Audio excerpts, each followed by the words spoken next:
Terima kasih pemirsa, Anda masih bersama kami dalam Berita Papua. Bagi Anda yang baru bergabung, kami akan sajikan kembali 3 berita utama hari ini. Memancing di danau, seorang nelayan di Kabupaten Jayapura tewas disambar petir.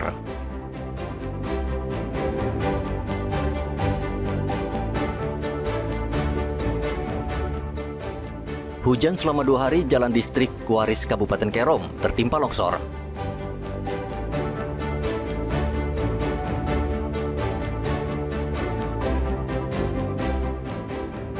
Tertutup awan tebal, gerhana bulan total tidak nampak di Merauke.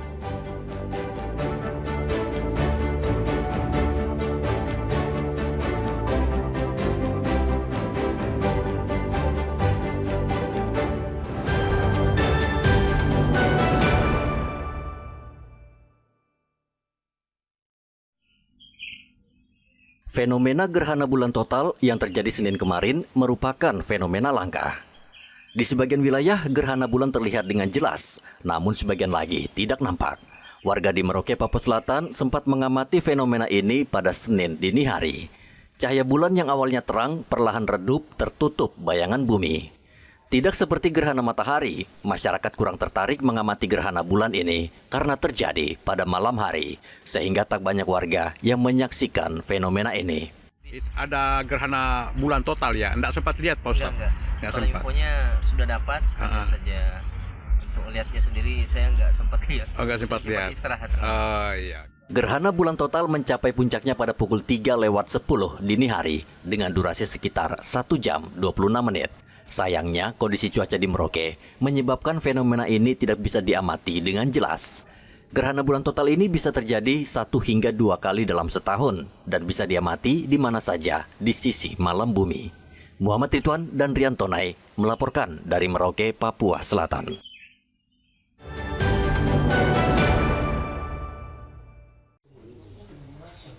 Masyarakat adat suku Namblong, khususnya yang berasal dari kampung Benyom Jaya, kembali menuntut ganti rugi tanah ulayat mereka yang kini menjadi lahan transmigrasi di distrik Nimbokrang, Kabupaten Jayapura.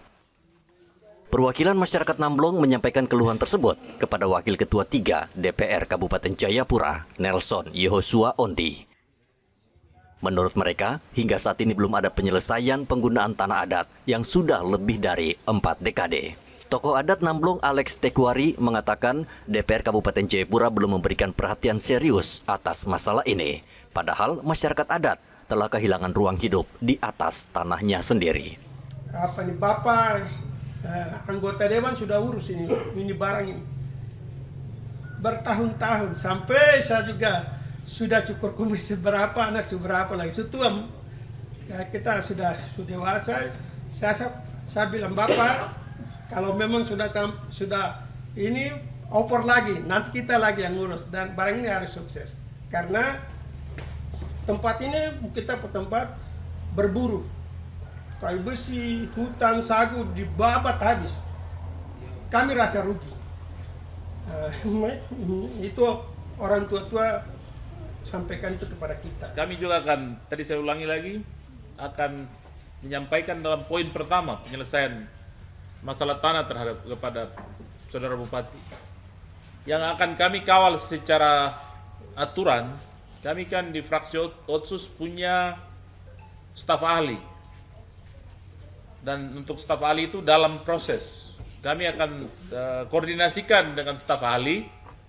Kalau itu tidak melanggar aturan, maka kami akan mendorong Pansus tindak lanjut kesepakatan Jakarta 19 September tahun 2014. Kita mengucut ke situ. Di atas tanah adat Nimbokrang terdapat 9 suku besar. Distrik Nimbokrang pada tahun 1970 menjadi lokasi program transmigrasi yang dicanangkan Presiden Soeharto. Ratusan kepala keluarga, terutama dari Pulau Jawa, datang dan bermukim. Belakangan muncul pertikaian antara warga asli dan para transmigran. Masyarakat adat Namblong berharap DPRD Kabupaten Jayapura membantu mereka memberikan kepastian hukum dan keadilan sehingga tidak terjadi konflik antara warga lokal dan transmigran. Ari dan Rian Tonai melaporkan dari Kabupaten Jayapura, Papua.